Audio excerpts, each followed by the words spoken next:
नमस्कार, संजीवनी में आप सभी का बहुत बहुत स्वागत है। आपके साथ मैं हूं गीतांजलि। संजीवनी में आज बात प्रोस्टेट की। प्रोस्टेट एक ग्रंथि होती है जो केवल पुरुषों में पाई जाती है।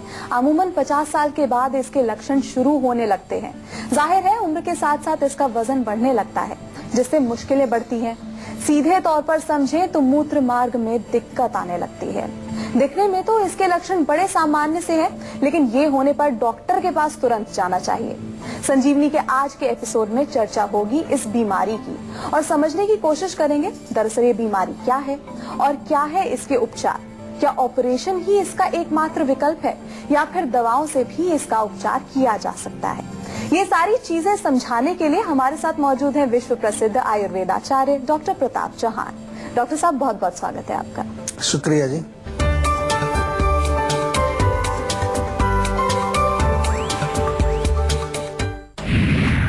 क्या आपको बार बार यूरिन जाना पड़ता है? क्या आपको रुक रुक कर यूरिन आता है? क्या आपको यूरिन करते समय जलन होती है? तो हो जाइए अलर्ट, वजह कहीं प्रोस्टेट तो नहीं। चलिए देर ना करते हुए डॉक्टर साहब से समझने की कोशिश करते हैं कि किस तरह की बीमारी है प्रोस्टेट। बताते हैं कि इसे नॉन कम्युनिकेबल बीमारी की श्रेणी में रखा जाता है। तो डॉक्टर साहब, ये बीमारी है क्या, जरा हमें बताइए। देखिए, प्रोस्टेट जो है वो अपने आप में, जैसे आपने बोला कि एक ग्रंथि है, एक ग्लैंड है, अखरोट के साइज का, वॉलनट शेप और साइज का वो होता है और नॉर्मली जो हमारा यूरिनरी ब्लैडर है उसके नीचे वो स्थित होता है। मेल्स के अंदर होता है, फीमेल्स में नहीं होता है। तो प्रोस्टेट तो एक ग्लैंड है, प्रोस्टेट एक बीमारी नहीं है। लेकिन प्रोस्टेट का फंक्शन क्या है, पहले तो ये समझ लीजिए। प्रोस्टेट जो है एक प्रकार का थोड़ा फ्लूइड बनाता है जो मेल्स के अंदर जो स्पर्म्स होती हैं, शुक्राणु जो होते हैं, तो वो शुक्राणुओं को प्रोटेक्ट भी करता है और शुक्राणुओं को नरिश भी करता है।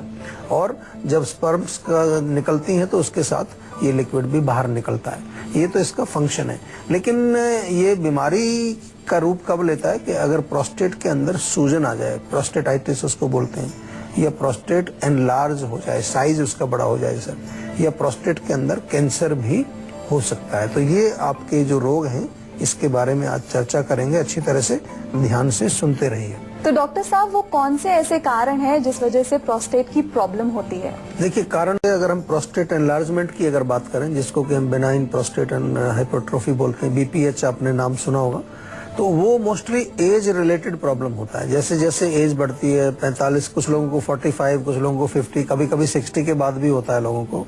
तो एज के साथ वो एक ग्रोथ हमारी प्रोस्टेट की बढ़ जाती है, एनलार्ज हो जाता है। आमतौर पर इसको हम एक फिजियोलॉजिकल ग्रोथ मानते हैं। बहुत सारे मेल्स के अंदर मैक्सिमम ये रोग पाया जाता है।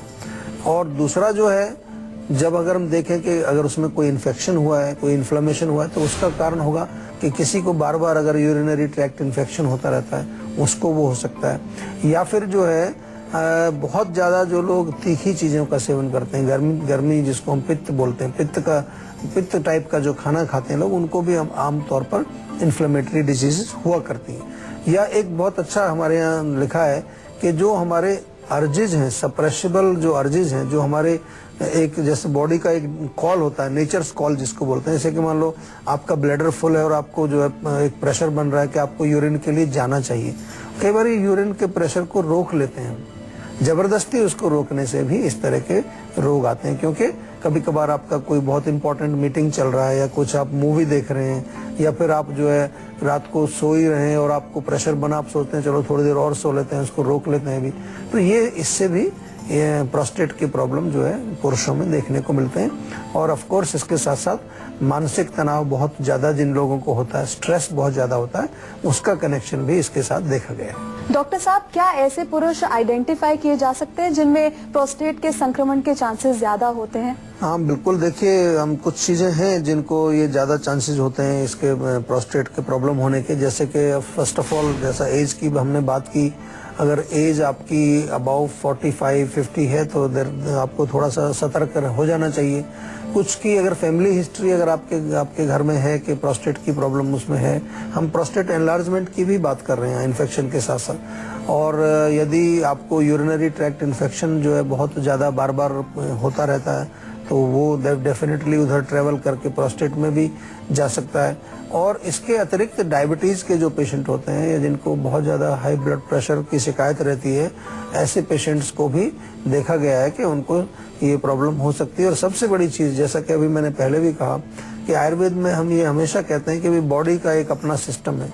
उस सिस्टम को अगर हम जबरदस्ती जो है उसको विरोध करते हैं, उसके किसी सिस्टम को हम जबरदस्ती उसको सप्रेस करने की कोशिश करते हैं, चाहे वो हमारा लाइफस्टाइल है, इरेगुलर लाइफस्टाइल है, चाहे हमारा वो मेंटल जो प्रेशर आजकल हमारे पास होते हैं वो है, चाहे वो हमारा खाने पीने का जो सिस्टम है, तो ये भी बहुत बड़े एक रिस्क फैक्टर आम तौर पर हमारे हर टाइप के रोगों में होते हैं। और प्रोस्टेट की अगर हम बात करें खास तौर से, तो उसमें भी इर्रेगुलर लाइफस्टाइल और इर्रेगुलर ईटिंग भी एक इसमें फैक्टर माना जाता है, along with suppression of natural urges, जिसका मैंने जिक्र पहले किया कि जो हमारे शरीर के अंदर बॉडी के कुछ नेचुरल अर्ज या उसके कुछ इच्छाएं होती हैं जो कि वो कुछ चीज़ों को बाहर फेंकना चाहती है, उसको जबरदस्ती नहीं रोकना चाहिए। डॉक्टर साहब, इन्फेक्शन की बात करें तो कई लोगों को यूटीआई यानी कि यूरिनरी ट्रैक्ट इन्फेक्शन का खतरा बहुत ज्यादा होता है, बार बार उन्हें यूटीआई होता है, तो क्या ऐसे लोगों में प्रोस्टेट का खतरा ज्यादा होता है?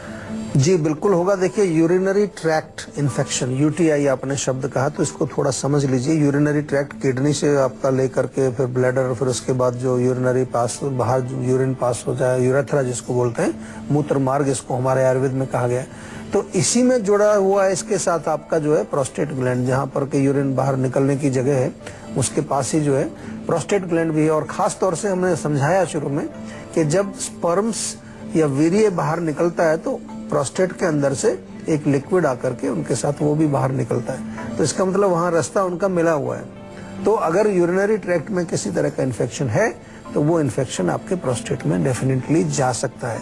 या दूसरा, कई लोगों को जो है कुछ डिजीजेज होती हैं जिनको सेक्सुअली ट्रांसमिटेड डिजीजेज बोलते हैं, जैसे सिफिलिस है, गोनोरिया है, और कई प्रकार के इन्फेक्शंस अगर उनको हैं तो वो भी उधर जा सकते हैं। कोई भी बैक्टीरिया, वायरस आपके यूरिनरी ट्रैक्ट में अगर मौजूद है तो देयर आर चांसेस कि वो आपके प्रोस्टेट की तरफ भी जा सकता है। तो डॉक्टर साहब, प्रोस्टेट एनलार्जमेंट की बात करें तो आम आदमी कैसे पहचान सकता है कि उन्हें प्रोस्टेट हो गया है? देखिए, बड़ा अच्छा प्रश्न आपने किया है, क्योंकि कई बार लोगों को लक्षण हो रहे होते हैं और उनको इस चीज का ज्ञान नहीं होता, और जब तक वो पता चले तो बहुत रोग आगे बढ़ गया। तो अगर आपको बार बार जो है यूरिन जाने की कोई ऐसी आपको लगता है कि फ्रीक्वेंट यूरिनेशन आपको है, या कई बार होता है कि बिल्कुल प्रेशर बन रहा है तो तुरंत ही जाना है, होल्ड नहीं कर पाते, अर्जेंसी बहुत है, या यूरिन जब पास करते हैं आप तो यूरिन पास करते समय थोड़ा जोर लगाना पड़ता है आपको, खास तौर से जब आप शुरू करते हैं यूरिन पास करना, तो वहाँ थोड़ा आपको स्ट्रेन लगाना पड़ता है। और सबसे बड़ा एक लक्षण इसका ये है कि रात को जो है आपको सोते समय 2-3 बार या कई बार या एक बार भी अगर उठना पड़े तो वो भी एक इसका मेन लक्षण है कि आपको रात को 1-2 बार यूरिन के लिए जाना पड़ता है। प्लस यूरिन का जो फ्लो है वो कम हो जाता है, पतला हो जाता है, और ब्लैडर खाली नहीं होता है। ये इसका एक लक्षण होता है कि जो आपका यूरिनरी ब्लैडर है, जहाँ यूरिन जमा होता है, तो आप यूरिन पास करके आए तो आपका ब्लैडर पूरा खाली नहीं रहता, कुछ यूरिन वहाँ रह जाता है। अगर आप कभी अल्ट्रासाउंड कराएंगे जाके तो उसमें दिखता है, आपको पता चलता है कि पूरा ब्लैडर आपका खाली नहीं हुआ है। तो ये लक्षण इसके हैं, घबराने की जरूरत नहीं है। अगर प्रोस्टेट की आपको प्रॉब्लम है, जीवा आपके साथ है, जीवा के डॉक्टर्स आपके साथ हैं, उनसे बातचीत करिए, अच्छी तरह से रोग को समझाइए और उसका उपचार कराइए। हमारे यहाँ पर काफ़ी, हम एक जो डेटाबेस हम बनाया है हमने, उसमें हमने देखा है कि काफ़ी सारे पेशेंट्स हमारे यहाँ प्रोस्टेट के आते हैं और उनको अच्छा लाभ भी मिलता है। आयुर्वेदिक दवाइयाँ भी बहुत अच्छा काम करती हैं। जरूरी नहीं है कि हर पेशेंट को केवल ऑपरेशन में ही जाना है। ऑपरेशन एक लास्ट स्टेज होती है जब कोई भी चीज काम नहीं कर रही है। आजकल तो डॉक्टर्स भी आपको नहीं बताते कि तुरंत आपको ऑपरेशन ही कराना है। तो सबसे पहले हमें कोशिश करनी है, रोग के कारण को समझना है और उस कारण को निकालने के लिए आयुर्वेदिक औषधियां बहुत अच्छा काम करती हैं। डॉक्टर साहब, हमें ये बताइए कि क्या खान पान और लाइफस्टाइल में चेंजेस करके प्रोस्टेट के खतरे से बचा जा सकता है? देखिए, जैसा मैंने कहा कि आमतौर पर जो हमारी मॉडर्न साइंस तो ये कहती है कि ये एक फिजियोलॉजिकल प्रॉब्लम है, एज के साथ सबका बढ़ता है, लेकिन हम आयुर्वेद में थोड़ा सा जो है अलग दृष्टिकोण रखते हैं, थोड़ा सा, ज्यादा नहीं, कि अगर हम अच्छी अपना लाइफस्टाइल रखें बचपन से और जब हम यंग एज में होते हैं, अपना नियमित रूप से हम जो है खाने पीने का जो टाइम एक निर्धारित करें, नियमित रूप से व्यायाम करें, तेल की मालिश करें, दिनचर्या जो हमारी लिखी है चरक संहिता के अंदर उसका पालन करें और अपनी प्रकृति को हम समझें, अपनी प्रकृति के अनुसार खान पान। तो डेफिनेटली आई कैन से कि बॉडी ये ऐसा डिजाइन इसका किया गया है कि अगर हम हर चीजों को अच्छी तरह से फॉलो करें तो हम बिना बीमारी के भी जीवित रह सकते हैं। लेकिन थोड़ा सा कुछ चीजें आजकल हमारे कंट्रोल में भी नहीं है, इसलिए मैंने कहा कि पूरा मैंने जोर से नहीं कहा था, क्योंकि बहुत सारा पॉल्यूशन है, बहुत सारे केमिकल्स हमारे भोजन में आ गए जिनसे कई बार बचना मुश्किल होता है। तो फिर भी अगर हम समय समय पर डिटॉक्स करते रहें, बॉडी को क्लीन करते रहें, यानी कि एक लाइन में अगर हम बॉटम लाइन आपको बताएं कि आयुर्वेद की शरण में अगर आप रहेंगे तो डेफिनेटली आप रोगों से बचे भी रहेंगे और आपकी इम्यूनिटी पावर भी स्ट्रांग रहेगी। और यही हमारा प्रयास है इस शो के माध्यम से। बार बार हम आपको यही जो है इंस्पायर करते हैं, मोटिवेट करते हैं कि भैया सब कुछ छोड़ के आयुर्वेद की शरण में आ जाओ। आपको सुविधाएं हमने दी हैं, फोन के माध्यम से क्लिनिक हमारी हैं जगह जगह पर, और वेबसाइट है, फेसबुक, किसी भी माध्यम से आप हमारे संपर्क में आ सकते हैं और अपने रोगों का अच्छी तरह से आयुर्वेदिक उपचार आप कर सकते हैं। और अब बारी है आज की संजीवनी की। डॉक्टर साहब, आयुर्वेद के जरिए ऐसा क्या करें कि प्रोस्टेट की वृद्धि को रोका जा सके?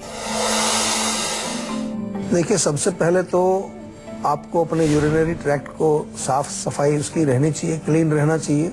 और उसको क्लीन करने के लिए ज्यादा कुछ नहीं, आपको अगर पानी पीते रहें, खूब पानी पिए, 2-3 लीटर पानी रोज पिए, 2 लीटर तो पीना चाहिए, तो उससे कम से कम आपका यूरिन जब पास होता है तो छोटे मोटे इन्फेक्शन उसके साथ निकलते रहते हैं।